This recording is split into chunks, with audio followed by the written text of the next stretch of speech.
Good day. This is chapter 21 of Mao's Little Red Book, Quotations from Mao Tse Tung. Self-reliance and arduous struggle. First quotation. On what basis should our policy rest? It should rest on our own strength, and that means regeneration through one's own efforts. We are not alone. All the countries and people in the world opposed to imperialism are our friends.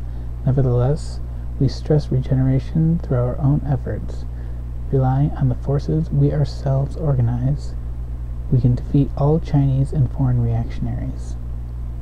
Next quotation. We stand for self-reliance. We hope for foreign aid, but cannot be dependent on it. We depend on our own efforts, on the creative power of the whole army and the entire people. Next quotation. To win countrywide victory is only the first step in a long march of 10,000 like.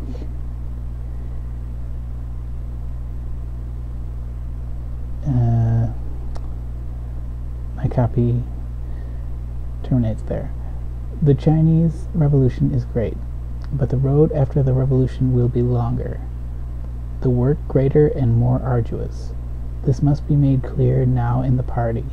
The comrades must be helped to remain modest, prudent, and free from arrogance and rashness in their style of work. The comrades must be helped to preserve the style of plain living and hard struggle. Next quotation. We must thoroughly clear away all ideas among our cadres of winning easy victories through good luck, without hard and bitter struggle, without sweat and blood. Next quotation. We should carry on constant propaganda among the people on the facts of world progress and the bright future ahead, so that they will build their confidence in victory. At the same time, we must tell the people and tell our comrades that there will be twists and turns in our road. There are still many obstacles and difficulties along the road of revolution. The 7th Congress of our party assumed that the difficulties would be made, for we preferred to assume there would be more difficulties rather than less. Some comrades do not like to think much about difficulties, but difficulties are facts. We must recognize as many difficulties as there are, and should not adopt a policy of non-recognition. We must recognize difficulties, analyze them, and combat them. There are no straight roads in the world. We must be prepared to follow a road that twists and turns, and not try to get things on the cheap. It must not be imagined that one fine morning all the reactionaries will go down on their knees of their own accord. In a word, while the prospects are bright, the road has twists and turns. There are still many difficulties ahead that we must not overlook. By uniting with the entire people in a common effort, we can certainly overcome all difficulties and win victory. Next quotation. Anyone who sees only the bright side but not the difficulties cannot fight effectively for the accomplishment of the party's tasks. Next quotation. The wealth of society is created by the workers, peasants, and working intellectuals. If they take their destiny into their own hands, follow a Marxist-Leninist line, and take an active attitude in solving problems instead of evading them, there will be no difficulty in the world which they cannot overcome. Next quotation. The comrades throughout the party must take all this fully into account and be prepared to overcome all difficulties with an indomitable will and in a planned way. The reactionary forces and we both have difficulties, but the difficulties of the reactionary forces are insurmountable because they are forces on the verge of death and have no future. Let me make sure I said that properly. That I was referring to, Mao was referring to reactionary forces. With that, let me restate that. But the difficulties of the reactionary forces are insurmountable because they are forces on the verge of death and have no future.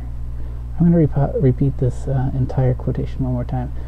This quotation is from Greet the High New Tide of the Chinese Revolution, February 1st, 1947. Mao Tse Tung Selected Works, Volume 4, page 125. The comrades throughout the party must take all this fully into account and be prepared to overcome all difficulties with an indomitable will and in a planned way. Reactionary forces and we both have difficulties, but the difficulties of the reactionary forces are insurmountable because they are forces on the verge of death and have no future. Our difficulties can be overcome because we are new and rising forces and have a bright future. Next quotation. In times of difficulty, we must not lose sight of our achievements, must see the bright future, and must pluck up our courage. Next quotation. New things always have to experience difficulties and setbacks as they grow. It is sheer fantasy to imagine that the cause of socialism is all plain sailing and easy success without difficulties and setbacks or the exertion of tremendous efforts. Next quotation. At certain times in the revolutionary struggle, the difficulties outweigh the favorable conditions, and so constitute the principal aspect of the contradiction, and the favorable conditions constitute the secondary aspect. But through their efforts, the revolutionaries can overcome the difficulties step by step and open up a favorable new situation. Thus a difficult situation yields place to a favorable one. Excuse me. Next quotation. What is work? Work is struggle. There are difficulties and problems in those places for us to overcome and solve. We go there to work and struggle to overcome these difficulties. A good comrade is one who is more eager to go where the difficulties are greater. Final quotation from chapter 21. There is an ancient Chinese fable called The Foolish Old Man Who Removed the Mountains. It tells of an old man who lived in northern China long, long ago and was known as the Foolish Old Man of North Mountain. His house faced south, and beyond his doorway stood the two great peaks, Tai Hang and Wang Wu, obstructing the way. With great determination, he led his sons in digging up these mountains, hoe in hand. Another graybeard, known as the Wise Old Man, saw them and said derisively, "How silly of you to do this! It is quite impossible for you few to dig up these two huge mountains." The foolish old man replied, "When I die, my sons will carry on. When they die, there will be my grandsons, and then their sons and grandsons, and so on to infinity. High as they are, the mountains cannot grow any higher than and with every bit we dig, they will be that much lower. Why can't we clear them away?" Having refuted the wise old man's wrong view, he went on digging every day, unshaken in his conviction.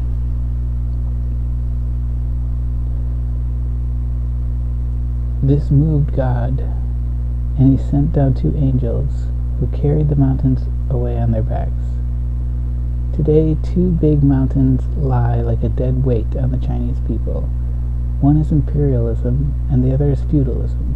The Chinese Communist Party has long made up its mind to dig them up. We must preserve and work unceasingly, and we too will touch God's heart. Our God is none other than the masses of the Chinese people. If they stand up and dig together with us, why can't these two mountains be cleared away? That was chapter 21 from Mao's Little Red Book. Thanks for listening.